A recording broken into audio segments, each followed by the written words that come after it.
नमस्कार दोस्तों। Left wing, right wing, centrist, liberals, conservatives, populist, opportunistics, इन सभी सिंपल पॉलिटिकल आइडियोलॉजी टर्म्स को आज के इस वीडियो में हम आसान भाषा में समझेंगे। साथ ही एक डीप एनालिसिस के बाद कौन सी पॉलिटिकल आइडियोलॉजी टर्म सबसे बेस्ट है, इस चीज का भी एक कंक्लूजन निकालेंगे। पूरी दुनिया में दो पॉलिटिकल आइडियोलॉजी टर्म सबसे ज्यादा फेमस हैं, लेफ्ट विंग, राइट विंग। तो लेफ्ट विंग और राइट विंग की क्या हिस्ट्री है, क्या बैकग्राउंड है, आइए सबसे पहले इस चीज को समझते हैं। लेफ्ट और राइट को फ्रेंच रेवोल्यूशन में पॉलिटिक्स से लिंक किया गया।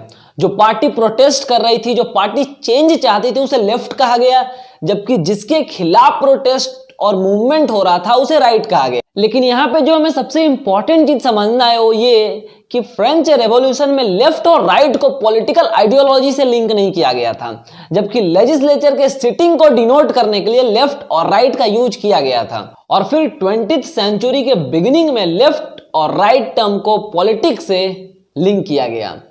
जो रिपब्लिक थे उन्हें लेफ्ट कहा गया, जबकि जो कंजर्वेटिव थे उन्हें राइट कहा गया। Left wing is generally characterized by the ideas of freedom, equality, rights, progress, reform, liberals, and secular. While right hand is generally characterized by the ideas of nationalism, conservative, fascists, tradition, authority, order, duty, and monarchy. The policies of left wing are equality in society, separation of religion from a state, central planning, free trade and free market, same-sex marriage. They support abortion. They are against death penalty, whereas they want to reduce in the spending on military. The policies of right wing are limited role of government on the life of people and economy of country, support for religion and equality, promotion of private sector for growth, they reduce in the taxes, they favor death penalty, they are against a special protection to minorities, and they increases the spending on military. Left wing और right wing का concept mainly European countries में work करता है, लेकिन जब इसी concept को हम भारत में इंप्लीमेंट करते हैं तो हमें कोई भी ऐसी पार्टी नहीं मिलती जो 100% लेफ्ट विंग हो या फिर 100% राइट विंग हो।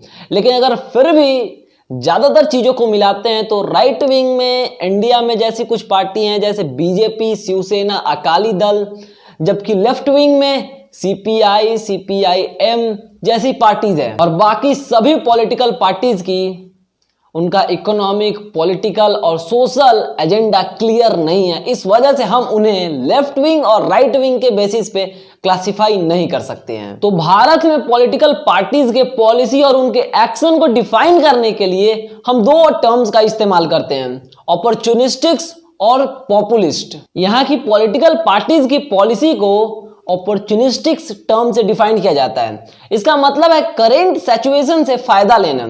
अगर रूलिंग पार्टी कोई पॉलिसी निकालती है और उसमें कुछ खामियां हैं तो उसके आइडियोलॉजी पे हमला करना और इस सिचुएशन का फायदा उठाते हुए खुद को अपलिफ्ट करना, यही है अपॉर्चुनिस्टिक का मेन कॉन्सेप्ट।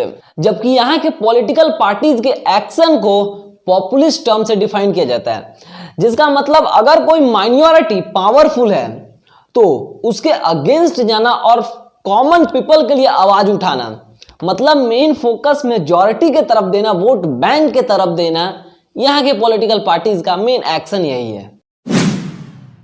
अब सबसे इंपॉर्टेंट और कंफ्यूजिंग क्वेश्चन कि सबसे ज्यादा बेटर कौन है, बेस्ट कौन है, कौन सा पॉलिटिकल आइडियोलॉजी टर्म सबसे ज्यादा अच्छा है, opportunistics, populist, left wing, right wing या फिर सेंटरिस्ट रहो, बीच में रहो। अभी तक मैंने आपको जितना भी वीडियो में बताया उससे तो ये जरूर क्लियर है कि एक्सट्रीम राइट और एक्सट्रीम लेफ्ट रहना ये कभी भी एक डेमोक्रेटिक कंट्री के लिए अच्छा नहीं हो सकता है, क्योंकि अगर आप ज्यादा लिबरल हो जाएंगे तो वो भी फायदेमंद नहीं है। अगर आपकी आइडियोलॉजी ज्यादा ट्रेडिशनल चली जाएगी या फिर आप ज्यादा कंजर्वेटिव हो जाएंगे तो वो भी अच्छा नहीं है।